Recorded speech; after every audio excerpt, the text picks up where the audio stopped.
Analog Groove here one more time, trying not to squeal like a excited little fangirl, because I finally got around to playing the Mass Effect 3 demo here.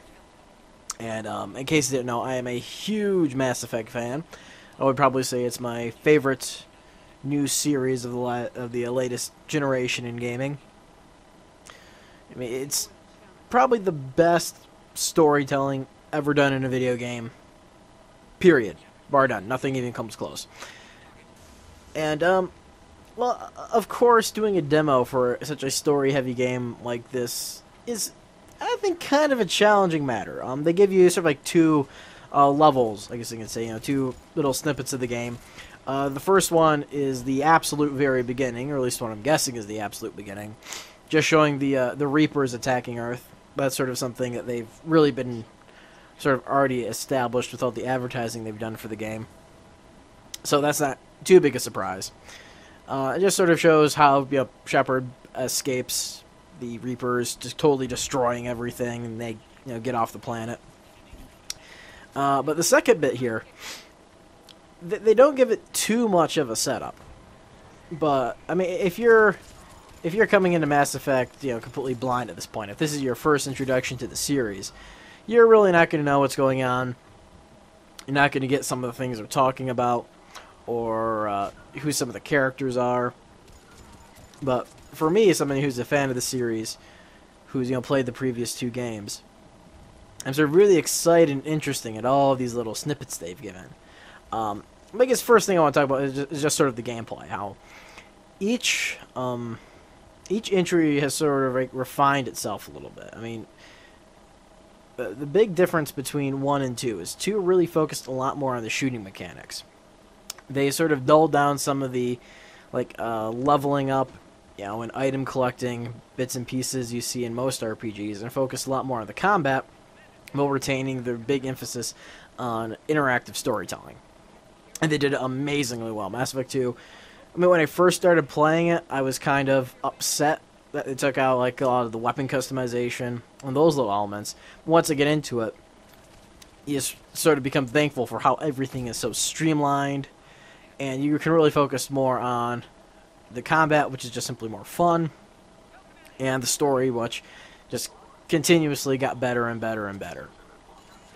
Because, and so far from what I've seen here, it's actually kind of cool. When you start up the demo, you, of course, sort of choose around, play as male or female. You can do some of the customization. You also get to choose a little bit of some of the story elements that would have carried over from 2. But one thing you get to choose is 3 different play modes. You can play pretty much story mode, where combat's supposed to be easier, and it just really focuses on, going through the game, experiencing everything. There's action mode, where a lot of the interactive elements, choosing what to do in what situation, are sort of taken out, just streamlining the experience for the sake of the action. And then there's RPG mode, which is what I'm playing as here, and what I intend on playing the full game as. And that's the mode that's really going to focus, entirely on all the little elements. The combat's going to be harder than it would be in story mode, and you'll have all the choices that are going to be made for you in action mode. So yeah, that's definitely the way I think a lot of the hardcore fans of the series are going to play this one. And as for how this game plays, once again, it's just feels more smooth, more streamlined. Just the combat feels just more exhilarating, more rewarding. I mean, one thing I sort of thought to myself as I was playing this game, I was like, wow, there's more recoil in my guns in this third-person RPG than there is recoil in guns in Call of Duty. I don't know, I think it says something about Call of Duty there. But anyways, but realistically, it feels very similar to Mass Effect 2. Like I said, just everything is just a little more refined. Some of the powers are done a little differently. Grenades have come back. Yay. I love the grenades in the first game. They took them out in the second one. But, I mean, just now, sort of looking at this game from, as a Mass Effect fanboy here, there's some interesting little bits you get to see. First of all, Now, once again, if you're completely unfamiliar with Mass Effect, you're going to be kind of thinking, hey, what's this guy talking about? But I'm going to talk about it anyway, because, like I said, I love this series. Is the return of Urdnot Wrex to the group. Now, he's not in the party at this, but the fact that he's traveling around with you with the party suggests that he's going to be, part of the actual the team. Which I'm happy for, because I freaking loved Wrex. Of course, in the first game, you have the opportunity pretty much whether or not he lives or dies. You get to choose that based on your actions.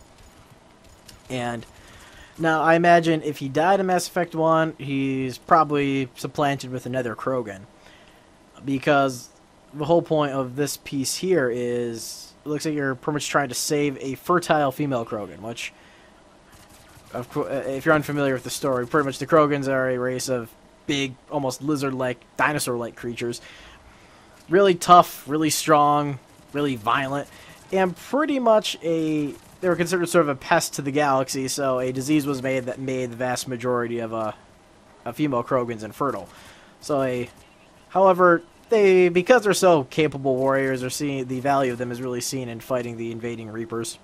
So you're sort of trying to reverse that here and save a fertile Krogan with the help of this dude here, Mordin, who was one of the party members for Mass Effect 2, who is a crazy awesome scientist slash fan of Broadway music.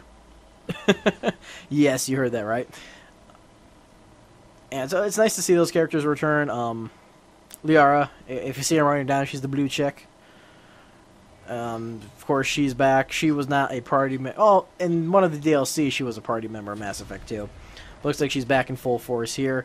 And of course, as is Garrus, the badass Turian, former cop. Now just all-around awesome dude.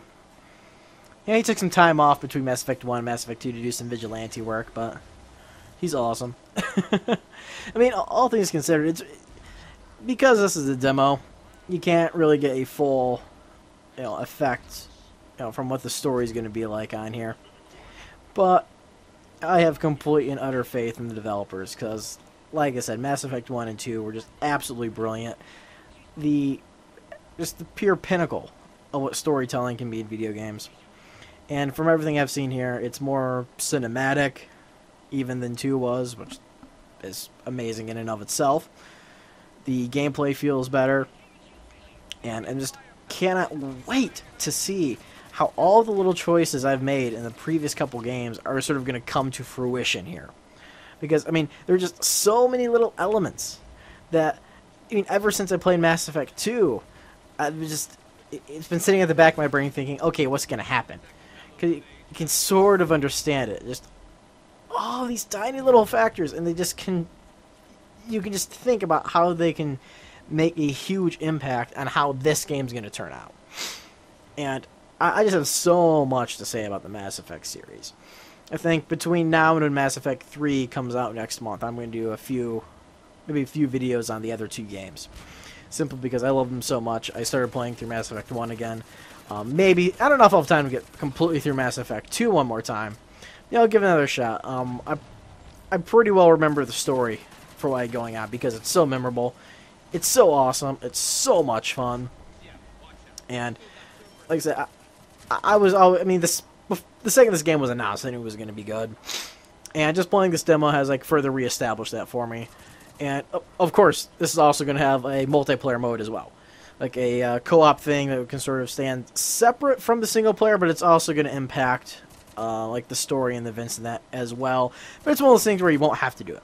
So I guess we'll see how that turns out as well. That's sort of the one big unknown, but I know for a matter of fact the single player is going to be amazing. Going to play good, it's going to have a great story. I can't wait for it.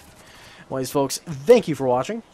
Thank you for listening. Have a wonderful day, and check out Mass Effect 1, 2, and 3. Bye-bye.